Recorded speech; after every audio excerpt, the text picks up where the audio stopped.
మంత్రివర్గ కూర్పుపై చంద్రబాబు ఫోకస్ పెట్టారు. సామాజిక వర్గ సమీకరణాలకు అత్యంత ప్రాధాన్యత ఇచ్చే టీడీపీ అధినేతకు ఈసారి మంత్రివర్గ కూర్పు పెద్ద సవాల్గా మారింది. మిత్రపక్షాలకు న్యాయం చేయాలి, సొంత పార్టీలో సీనియర్లకు సముచిత స్థానం కల్పించాలి. ఈసారి కూటమితో కలిపి భారీగా ఎమ్మెల్యేలు గెలవడంతో కేబినెట్ ఎంపిక కత్తి మీద సాములా మారింది. ఆ క్రమంలో ఆ అపర చాణక్యుడు తన విజన్ ఆఫ్ యాక్షన్ తో ముందుకెళ్తున్నారు. ఢిల్లీ నుంచి రిటర్న్ అవ్వగానే అదే పనిపై కూర్చోనున్నారు.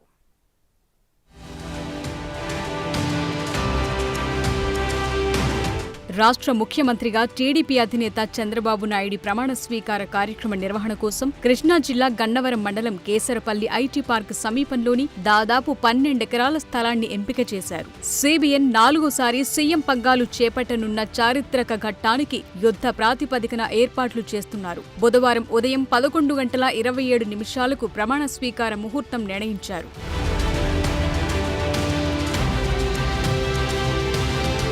ప్రధాని మోదీతో పాటు పలు రాష్ట్రాల ముఖ్యమంత్రులు, కేంద్ర మంత్రులు హాజరు కానుండడంతో ఏర్పాట్లను భారీగా చేస్తున్నారు. ఈ వేడుకకు వైసీపీ ప్రభుత్వ బాధితులకు కూడా ఆహ్వానాలు వెళ్లటం విశేషం. రాష్ట్ర వ్యాప్తంగా 104 బాధిత కుటుంబాలను ఆహ్వానించింది. వారి కోసం ప్రత్యేక గ్యాలరీ కూడా ఏర్పాటు చేస్తున్నారు. చంద్రబాబుతో పాటు కొందరు ముఖ్య నేతలు మంత్రులుగా ప్రమాణ స్వీకారం చేయనున్నారు. మోదీ ప్రమాణ స్వీకారం తరువాత ఢిల్లీ నుంచి వచ్చిన చంద్రబాబు కేబినెట్ కూర్పుపై సమీక్షిస్తున్నారు.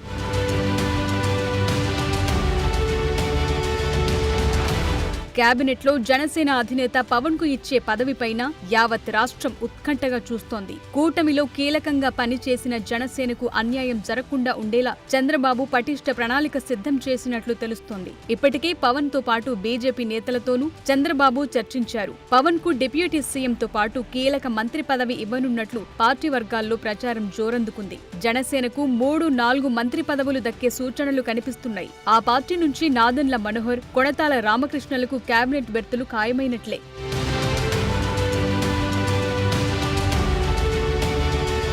8 మంది ఎమ్మెల్యేలు గెలిచిన బీజేపీ నుంచి 2కి కేబినెట్లో చోటు దక్కనుంది. బీజేపీ కోటాలో ఒక ఓసీ, ఒక బీసీకి కేబినెట్లో చోటు కల్పించే అవకాశం కనిపిస్తోంది. కమ్మ సామాజిక వర్గం నుంచి రేస్లో సుజనా చౌదరి, కామినేని శ్రీనివాస్ ఉన్నారు. రెడ్డి సామాజిక వర్గం నుంచి జమ్మలమడుగు ఎమ్మెల్యే ఆది నారాయణ రెడ్డి, అనపర్తి ఎమ్మెల్యే నల్లమిల్లి రామకృష్ణారెడ్డి పేర్లు వినిపిస్తున్నాయి. బీసీ సామాజిక వర్గం నుంచి ఎచ్చెర్ల ఎమ్మెల్యే ఈశ్వర్రావు, ధర్మవరం ఎమ్మెల్యే సత్యకుమార్ యాదవ్ రేస్లో కనిపిస్తున్నారు. అయితే సుజనా చౌదరి, సత్యకుమార్, ఆది నారాయణ రెడ్డిల పేర్లు ప్రముఖంగా వినిపిస్తున్నాయి.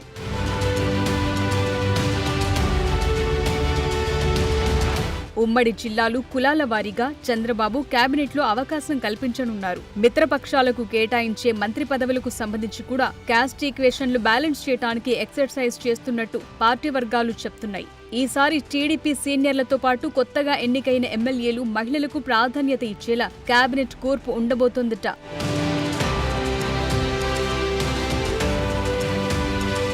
అదలా ఉంటే పవన్ కళ్యాణ్ కి డిప్యూటీ సీఎం పదవిపై జోరుగా ప్రచారం జరుగుతోంది. అయితే జనసేనాని కమిట్ అయిన సినిమాలు పూర్తి చేయాల్సింది. భారీ చిత్రాలు ఓజీ, హరిహర వీరమల్లు, ఉస్తాద్ భగత్ సింగ్లు ఏడాదిలోగా పూర్తి చేసే ఆలోచనలో ఉన్నారట పవర్ స్టార్. వాటి తరువాత పాలిటిక్స్ కి ఫుల్ టైం కేటాయించగలనని, అప్పటి వరకు కేబినెట్ కు దూరంగా ఉండటమే బెటర్ అన్న ఆలోచనలో ఉన్నట్లు జనసేన వర్గాలు చెప్తున్నాయి. మరది ఎంతవరకు నిజమో కానీ ఉప ముఖ్యమంత్రిగా ఆయన ప్రమాణ స్వీకారం కోసం జన సైనికులు ఆతృతగా ఎదురు చూస్తున్నారు.